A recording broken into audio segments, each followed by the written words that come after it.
Hello students, this is 4th class science, chapter number 3, safety in first aid. In the previous video we have already covered safety topic, safety at home, safety at kitchen, safety in the playground, safety everywhere or personal safety.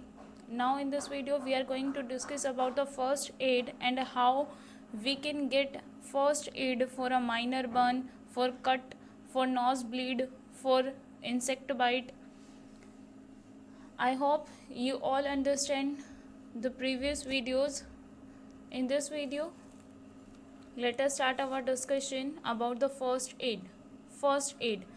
First aid is the immediate help. First aid होती है immediate help, यानी तुरंत जो help दी जाती है, that can be given, जो दी जा सकती है टू एन इंजर्ड पर्सन. जैसे चोट लगी है, जो इंजर्ड है उस पर्सन को जो इमीडिएट हेल्प दी जाती है before the arrival of proper medical aid. Proper medical aid आने से पहले, बिकॉज कई बार क्या हो जाता है, हम एम्बुलेंस या डॉक्टर्स को जब भी बुलाते हैं तो उनके आने से पहले अगर हमारी कंडीशन थोड़ी बुरी हो जाती है या फिर कंडीशन बुरी नहीं भी होती तो हमें पहले फर्स्ट एड यूज़ कर लेनी चाहिए. तो फर्स्ट एड इमीडिएट हेल्प है जो कि दी जाती है किसी भी इंजर्ड पर्सन को प्रॉपर मेडिकल ट्रीटमेंट के आने से पहले. It can prevent the person condition from being worse. ये बचाती है पर्सन की कंडीशन को, यानी उस इंसान की कंडीशन को बहुत ज़्यादा बुरी हो जाने से बचा लेती है. बिकॉज आप फर्स्टली फर्स्ट एड दे देते हैं तो वो चीज़ कंट्रोल में आ जाती है और प्रॉपर मेडिकल एड होने के बाद वो जल्दी से रिकवरी भी कर जाता है. सो ये बचा लेती है कंडीशन को वर्स होने से. It can save even a person life. ये पर्सन की ज़िंदगी भी बचा सकता है इफ़ गिवन प्रॉपरली, अगर अच्छे से दी जाए. The first and most important step while giving first aid, जो पहला स्टेप और सबसे इम्पोर्टेंट स्टेप है जब हम फर्स्ट एड को देते हैं, is to make sure that the situation is safe before you try to help. कि आपको पहले श्योरिटी रखनी होगी, मतलब आपको श्योर होना होगा कि सिचुएशन सेफ है. आप उसे ट्राई करने से पहले, अगर आप उनकी मदद करना चाहते हैं तो पहले आपको ये देखना चाहिए कि पर्सन सेफ भी है या नहीं है. अगर वो बहुत ज़्यादा इंजीरियस है, बहुत ज़्यादा मतलब उसका हार्मफुल इफ़ेक्ट्स हो रहे हैं, सीरियस है, सो पहले आपको श्योरिटी रखनी होगी कि आप हेल्प कर भी सकते हैं या नहीं कर सकते इस सिचुएशन में. Always look out for danger. हमेशा डेंजर से बाहर आने की कोशिश करनी है. And send for help as soon as possible. और जितनी जल्दी हो सके, जितना जल्दी पॉसिबल हो सके उतनी जल्दी उन्हें हेल्प प्रोवाइड करनी चाहिए. हेल्प के लिए उन्हें भेज देना चाहिए डॉक्टर के पास. बी काल्म, शांत रहना चाहिए. And make the injured person comfortable. Injured person को कंफर्टेबल बनाना चाहिए कि आप ठीक हैं, आप ठीक हो जाएंगे. One should know how to provide first aid in some common situation. हर किसी को पता होना चाहिए कि फर्स्ट एड किसी कॉमन सिचुएशन में कैसे दी जाती है, जो नॉर्मली लाइफ में हमारे घर में या हमारे बाहर जो ऑलमोस्ट हमारे साथ फर्स्ट एड हमें देने की ज़रूरत होती है, बिकॉज हमें थोड़ी बहुत चोटें लगती रहती हैं. तो उन कंडीशन में, इन कॉमन सिचुएशंस में हमें फ़र्स्ट एड कैसे देनी चाहिए, इनके बारे में सबको पता होना चाहिए. फ़र्स्ट एड के लिए जैसे आपके घर में ये इंस्ट्रूमेंट्स होने ज़रूरी हैं, बिकॉज यही मेडिकल एड प्रोवाइड करेंगे, ये फ़र्स्ट एड के वर्कर्स हैं. First aid for a minor burn.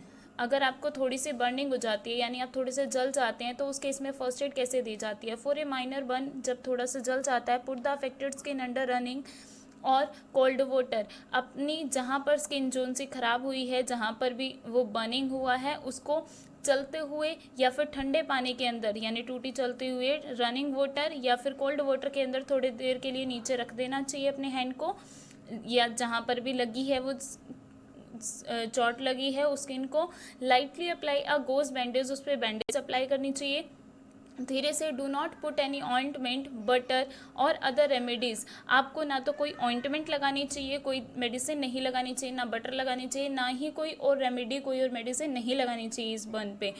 These can make the burn worse, because इसकी वजह से जो जला है वो और ज़्यादा बुरा हो सकता है. If the burns are serious call a doctor. अगर बर्न बहुत ज़्यादा हो गया है तो आप डॉक्टर को बुलाइए. Next, for cut scrap. Cut scrap यानी अगर आपको कट लग जाता है, चोट लग जाती है, तो उस केस में खरोच आ जाती है, तो उस केस में आपको क्या करना चाहिए. इफ़ देयर इज़ ब्लीडिंग, अगर ब्लीडिंग हो रही है press formally over the wound, तो आपको जहाँ चोट लगी है उस चोट के ऊपर थोड़ा सा प्रेस करना चाहिए धीरे से विद अ क्लीन क्लोथ, साफ कपड़े के साथ, क्लीन विद ल्यूक वार्म और रनिंग वाटर। उस ब्लीडिंग वाले जगह को, स्किन को आपको साफ करना चाहिए गुनगुने या फिर चलते हुए पानी के साथ, यानी आपने वाटर टैप ओपन कर दिया एंड जेंटली पैट ड्राई, और उसे पैट मीन्स होता है आपको लाइटली से उसे ड्राई करना है, सुखाना है बिल्कुल हल्के से। If the skin is broken, अगर स्किन थोड़ी फटना स्टार्ट होगी, apply a thin layer of antiseptic ointment, तो आपको एंटीसेप्टिक ऑइंटमेंट लगा देनी चाहिए, उसकी थिन लेयर मतलब थोड़ा सा ही लगाना चाहिए। Then cover with the bandage और गोज, और फिर बैंडेज से उसे कवर कर देना चाहिए। If the bleeding doesn't stop, लेकिन अगर ब्लीडिंग जो है वो रुक नहीं रही, कॉल द डॉक्टर इमीडिएटली, तो डॉक्टर को इमीडिएटली बुलाना। फॉर नोज ब्लीड के केस में आपको एड कैसे प्रोवाइड करनी है, first aid. If the nose bleed, अगर किसी के नोज से ब्लीडिंग स्टार्ट हो जाती है, खून आना स्टार्ट हो जाता है, सिट अपराइट, बिल्कुल सीधे होकर बैठ जाना है। Do not tilt your head back, अपने सिर को बैक की साइड पर मोड़ना नहीं है, टिल्ट नहीं करना। Pinch the lower end of the nose close to the nostril, nostril के पास वाला नोज का जो लोअर एंड है उसे आपने पिंच करना है, यानी पकड़ के रखना है। And lean forward for 5 to 10 minutes, और थोड़ा झुक के बैठ जाना है 5 to 10 मिनट्स के लिए। Do not release and check the nose, ना तो अपने नोज़ को रिलीज़ करना है, छोड़ना नहीं है, पकड़ के ही बैठना है। ऐसा नहीं है कि आप चेक करने के लिए उसे छोड़कर बैठ जाएंगे, आपको बार बार चेक नहीं करना। You can put an ice pack, आप एक आइस पैक का भी यूज़ कर सकते हैं, यानी आपने बर्फ़ यूज़ करनी है अराउंड द नोज़ के around. After the bleeding slows down, जब आपकी ब्लीडिंग खून आना थोड़ा धीरे हो जाए। If the bleeding doesn't stop, लेकिन अगर ब्लीडिंग नहीं रुकती for more than 10 minutes, 10 minute से ज़्यादा, और रिटर्न लेटर, या फिर वापस आ जाती है, दोबारा स्टार्ट हो जाती है, कॉल द डॉक्टर को बुलाना चाहिए। नेक्स्ट है first aid in the case of for insect bite और स्ट्रिंग, अगर इंसेक्ट जो है वो काट लेता है। स्ट्रिंग का मीन होता है a sharp small sharp pointed organ of बीज wasp ants causing a painful और dangerous wound, ये एक काफ़ी शार्प पॉइंटेड होता है, मतलब काफ़ी नुकीला ऑर्गन होता है, अंग होता है, पार्ट होता है बॉडी का। किसके पास होता है? बीज मधुमक्खियों के पास, वास्प भीड़ड़ के पास, आंट्स चींटियों के पास। कॉजिंग अ पेनफुल, जिसकी वजह से हमें काफ़ी ज़्यादा इरिटेशन होता है, दर्द होता है, पेन होता है, और डेंजरस, चोट भी लग जाती है। क्या है, जैसे मधुमक्खी हमारे शरीर पे बैठती है तो वो एक केमिकल छोड़ जाती है, एक एसिड छोड़ जाती है, जिसकी वजह से हमें पेन होता है, इरिटेशन होती है। इस केस में अगर या तो इंसेक्ट लेफ्ट अ स्टिंग, अगर वो अपना डंक छोड़ जाती है, जेंटली स्क्रैप द स्किन, तो अपने स्किन को थोड़ा सा उखाड़ने की कोशिश करनी चाहिए, स्क्रैप करना चाहिए हल्का सा विद योर फिंगर नेल, अपने फिंगर के नेल के साथ, टू रिमूव इट, इसे हटाने के लिए, विदाउट ब्रेकिंग इट, इसे बिना खरोचे बिना तोड़े, स्किन को नहीं फाड़ना। If bitten by the insect, लेकिन अगर इंसेक्ट ने काटा, लाइक अ बी, जैसे कि बी ने काटा है, यानी मधुमक्खी ने, वास्प भीड़ड़ ने, apply a paste of baking soda, तो आप बेकिंग सोडा का पेस्ट भी लगा सकते हैं।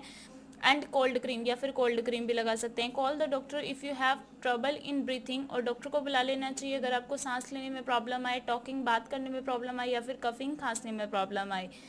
फर्स्ट एड क्या थी? Immediate help given to an injured person before the arrival of the doctor, immediate help जो किसी इंजर्ड पर्सन को दी जाती है डॉक्टर के आने से पहले। ये आपका थर्ड चैप्टर था, safety and first aid. I hope you will understand this chapter completely. Thank you very much and have a nice day.